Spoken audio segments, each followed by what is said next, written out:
안녕하세요. 뉴스 속 날씨 이세나입니다. 신고리 원전에 전기를 실어나르기 위해 건설 중인 밀양 송전탑에 대한 논란이 새로운 국면을 맞고 있습니다.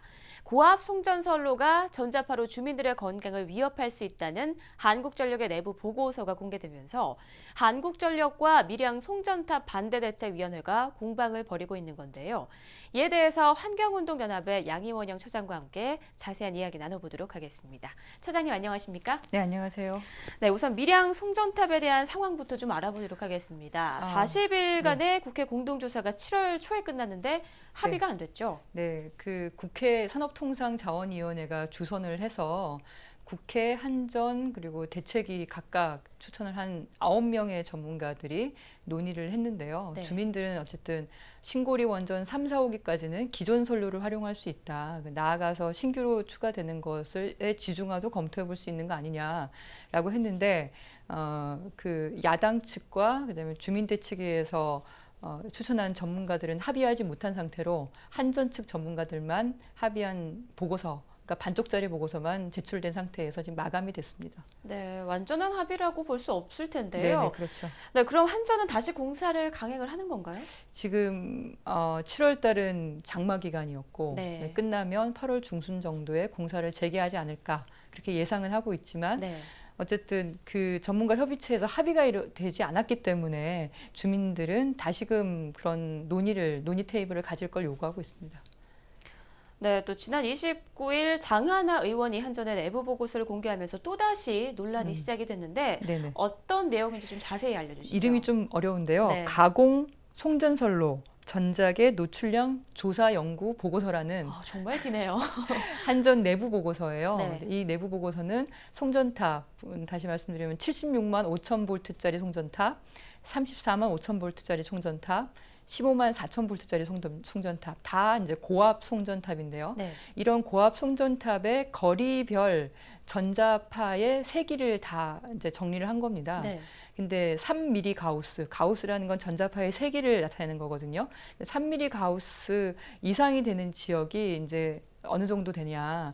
76만 5천 볼트짜리는 80m 반경까지, 네. 34만 5천 킬로볼트는 40m, 그리고 15만 4천 킬로볼트는 20m 정도의 3mm 가우스에서 4mm 가우스 이상의 전자파 세기를 확인을 한 겁니다. 네. 근데 이게 어떤 의미냐면 뭐 스웨덴이나 뭐 스웨덴의 페이칭이라는 사람의 보고서라든지 그린랜드라는 사람의 보고서에 따르면 이 정도면은 소아백혈병이 뭐 2배에서 4배 정도까지 늘어날 수 있는 그런 양이다 이렇게 본 거죠. 근데 네. 이분들 외에도 다른 분들이 쓴 논문에는 1mm 가우스 정도에도 림프종이라든지 다른 각종 암이 5배 이상 발병률이 있다. 이런 논문들도 있습니다. 근데 그나마 이 페이칭이라는 사람의 보고서는 노벨상 심사기관인 카롤린스카 연구소의 공식 논문으로 발표됐기 때문에 이제 장하나 의원실에서는 3mm 가우스를 기준으로 삼아서 80m, 40m, 20m 이내에 피해가 발생할 수 있다고 얘기를 한 거죠. 네. 하지만 한전 측에서는 이게 사실이 아니라며 반박하고 있다고요. 사실 한전 보고서는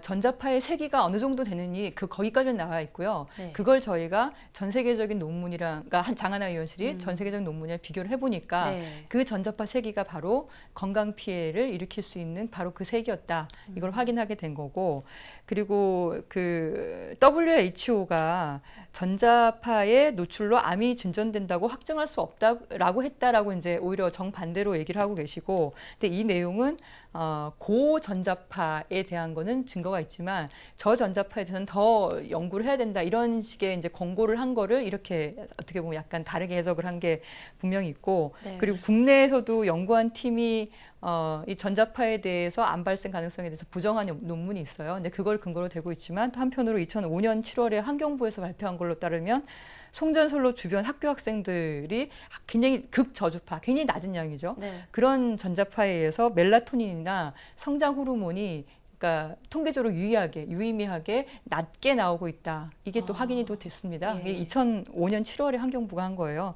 예, 이런 얘기들. 그리고 또 하나가 이제 우리나라가 기준치가 833mm 가우스예요. 네.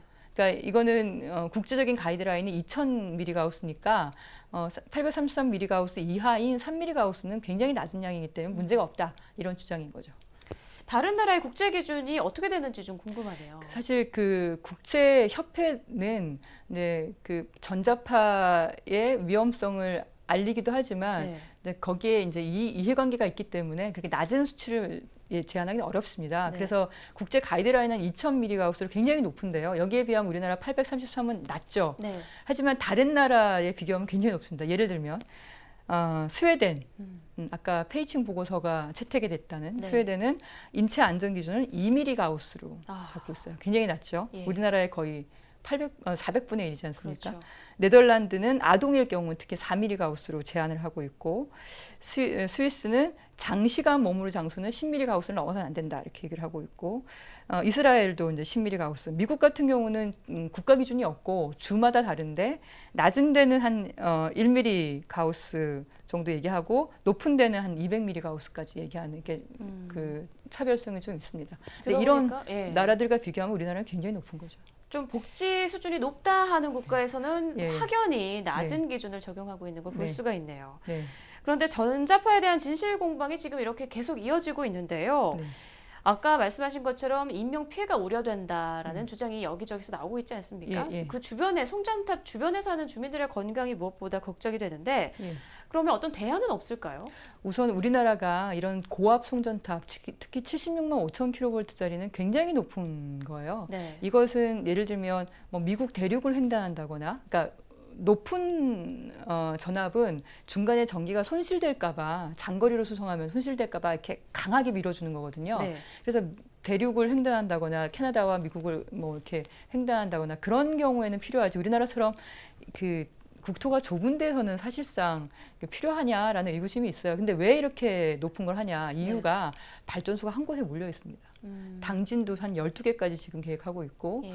고리도 원전을 12개 계획하고 있고 지금 그 울진도 그 8개 얘기하고 충가 그 옆에 바로 옆에가 삼척이거든요. 거기에도 석탄화력 발전소를 여러 개를 그러니까 한 곳에 보통 10개 이상씩 발전소가 집중이 되다 보니까 거기서 전기 많이 쓰는 수도권이나 이런 데로 이렇게 보내려면 네. 그게 필요한 거죠. 그래서 사실 송전탑 문제를 해결하려면 발전소도 분산을 해야 되고 네. 그 소비를 하는 것도 소비 자체를 줄이거나 분산시키는 게 사실 중요합니다. 네. 자, 지금 진실 공방이 계속되고 있는데 이게 뭐 건강과 직결된 문제인 만큼 네. 철저한 조사가 이루어져야 될 것 같고요. 그리고 저는 예. 기본적으로 사전 예방의 원칙이 중요하다고 생각합니다. 그렇죠. 안전과 건강에 대한 거는 보수적인 기준을 따라야 돼요. 네. 그쵸? 그렇죠. 그쵸? 안전한 쪽으로. 그러니까 안전한 쪽으로 가는 게 맞는 거죠. 그게 바로 사전 예방의 원칙입니다. 그게 저는 국가, 기업이나 아니면 정부가 해야 될 역할을 생각합니다. 네, 알겠습니다. 오늘 도움 말씀 고맙습니다. 네, 감사합니다. 정리를 해보면 한전은 전자계 노출과 소암 관련성은 확정할 수 없다는 입장이고 민주당의 장하나 의원은 송전탑의 위험을 경고하고 나선 겁니다. 이처럼 한치 양보 없는 공방전은 장기전이 될 것으로 예상되고 있습니다. 뉴스 속 날씨 오늘 준비한 내용 여기까지입니다. 시청해주신 여러분 고맙습니다.